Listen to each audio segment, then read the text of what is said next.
अस्सलामु अलैकुम। मुजाहिद फरसाद। आज का पैगाम, वक्त की कद्र वक्त पर करें, वरना वक्त के पास भी इतना वक्त नहीं कि वो आपको दोबारा वक्त दे सके। आज के लेक्चर में हम जदीदियत, माबाद जदीदियत और इसी तरह की कुल 10 इस्लाहात बयान करेंगे। जदीदियत क्या है? जदीदियत की तारीफ़ डॉक्टर शम्सुर रहमान फ़ारूकी ने यूँ की है कि तमाम नज़रियात और तमाम फ़लसफ़े तोड़ने का नाम जदीदियत है।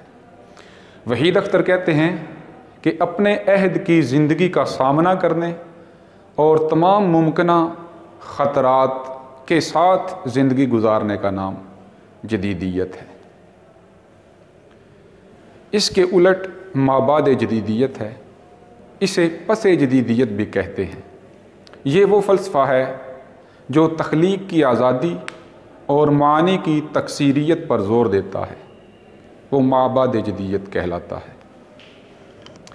बरजस्तगी, बरजस्तगी का ताल्लुक़ अल्फाज और मज़मून दोनों के साथ है।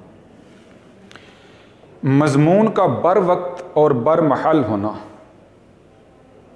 बरजस्तगी कहलाता है, यानी मौका महल की मुनासबत से मज़मून कहना, शेर कहना। और अल्फाज के साथ इसका ताल्लुक़ कैसे है कि एक शेर लिखा हुआ है, उसमें अगर एक लफ्ज़ को निकाल दिया जाए तो तमाम मानी दरम बरम हो जाएं। ये भी बरजस्तगी के ज़ुमरे में आता है। बोर्जुआ और प्रोलेटारिया, मार्क्सिज्म और तरक्की पसंदी को समझने के लिए ये दोनों इस्तिलाहें समझना ज़रूरी है। बोर्जुआ वो तबका है जो तमाम ज़राए पैदावार पर काबिज़ है, जबकि प्रोलेटारिया वो है जिसके पास कोई मिल्कियत नहीं। ये महकूम तबका है और ये हाकिम तबका है। ताकीद, तरतीब की कमी या लफ्ज़ों को यूँ तरतीब देना जिससे मानी में खलल पड़े। ताकीद की 2 किस्में हैं, ताकीद लफ्ज़ी, ताकीद मानवी। यानी लफ्ज़ जो शुरू में आना चाहिए था उसको आगे ले जाना, या जो लफ्ज़ आगे आना चाहिए था उसको शुरू में ले आना, ये ताकीद है। इससे मानी में खलल पड़ता है। ताकीद मानवी क्या होती है? ऐसा किस्सा लाना कलाम में जो मशहूर ना हो, यानी जिस शेर को समझने के लिए इंतहाई गौर करना पड़े। ये भी एक ऐब है, यानी ताकीद असल में ऐब है। और उसके आगे 2 किस्में हैं, ताकीद लफ्ज़ी और ताकीद मानवी। लफ्ज़ के लिहाज से भी ऐब है कि लफ्ज़ या तो आगे ले जाएं या फिर पीछे ले जाएं जिससे मानी में खलल पड़े, और या फिर इतने बारीक मानी इस्तेमाल करें, ऐसे लफ्ज़ इस्तेमाल करें, ऐसे वाक़यात उसमें लाएं, कोई तलमी ऐसी इस्तेमाल कर दें जिसको लोग जानते ही नहीं, तो वो ताकीद मानवी में आएगा। तख्ती, तख्ती के लुग़वी मानी है टुकड़े करना। इस्तिलाह में किसी शेर के लफ्ज़ों के इस तरह टुकड़े करना कि बहर के साथ उनका मुआजना किया जाए ताकि मालूम हो सके कि शेर दुरुस्त है या नहीं। मसलन यह है बहरे मुतकारिब।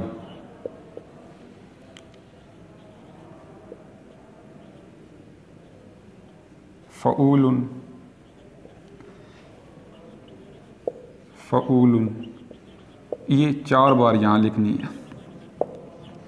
फिर एक मिसरा लिखते हैं। पूरे शेर के लिए ये 8 होती है, 4 ये और 4 दूसरे मिसरे के लिए। तो एक मिसरा लिखते हैं। किसी को सताना मुनासिब नहीं,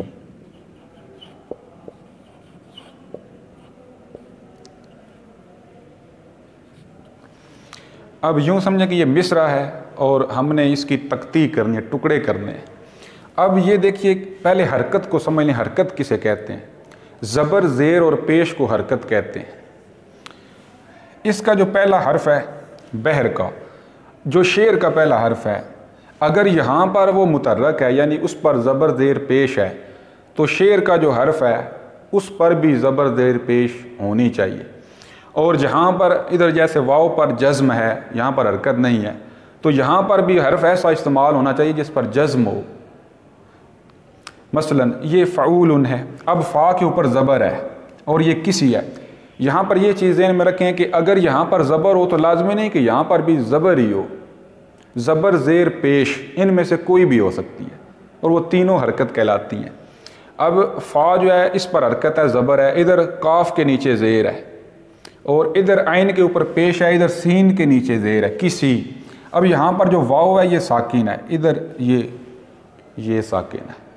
تو اسی طرح آگے یہ تمام جو ہے نا، لام کے اوپر پیش ہے، یہ کو اس کے اوپر زبر ہے، یعنی جو بحر ہے اس کے ارکان میں اگر حرکت ہو تو شیر کے حرف پر بھی حرکت ہونی چاہیے، تب وہ جو ہے نا اس کے برابر ہوگا اور با وزن شیر کہلائے گا، اور اگر ایسا نہ ہو تو شیر بے وزن ہو جاتا ہے۔ تو اسے تقطیع کہتے ہیں۔ تغزل، شعر کی کچھ ظاہری خصوصیات ہوتی ہیں اور کچھ باطنی خصوصیات ہوتی ہیں۔ تغزل جو ہے یہ باطنی خصوصیات کے ساتھ اس کا تعلق ہے، یعنی نکتہ سنجی، سوز و گداز، رمز و ایما وغیرہ، یہ خصوصیات تغزل کہلاتی ہیں۔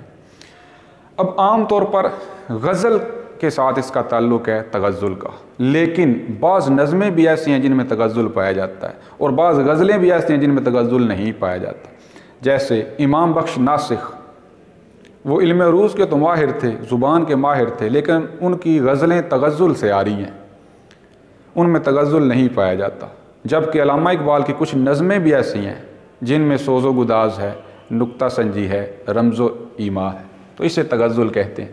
تفحص الفاظ، تفحص کے لغوی معنی ہیں کھوج لگانا، تحقیق کرنا، تلاش کرنا۔ الطاف حسین حالی اس ترکیب کے موجد ہیں، انہوں نے یہ اصطلاح وضع کی تھی۔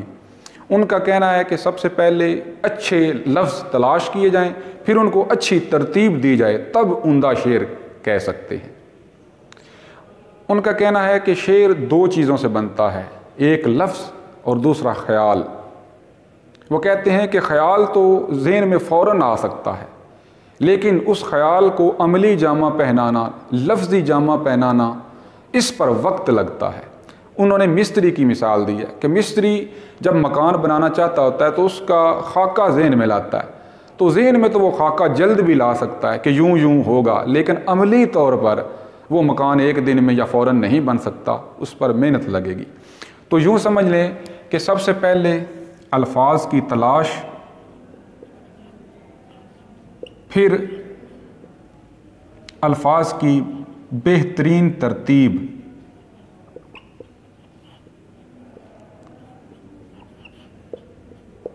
یہ تفحص الفاظ ہے۔ تنافر، تنافر کے لغوی معنی نفرت کرنا۔ اصطلاح میں کسی شعر میں جب دو ہم مخرج الفاظ آتے ہیں، مثلا اگر پہلا لفظ اس کا آخری حرف بھی وہی ہو اور اس سے اگلا جو لفظ ہے اس کا پہلا حرف بھی وہی ہو، تو بولنے میں دقت پیدا ہوتی ہے، تو اس کو تنافر کہتے ہیں۔ جیسے میر کے شعر میں یہ دو لفظ اکٹھے آتے ہیں، سیاہ ہے، اب یہ ہا اور یہ ہا، اب اس لفظ کا آخری حرف اور اس لفظ کا پہلا حرف یہ دونوں ایک ہیں، ان دونوں کا مخرج ایک ہے، تو یہ بولتے ہوئے زبان میں تھوڑی دقت پیدا ہوتی ہے۔ اس کو بھی عیب شمار کیا گیا ہے کہ یہ بھی نہیں ہونا چاہیے۔ بہت شکریہ۔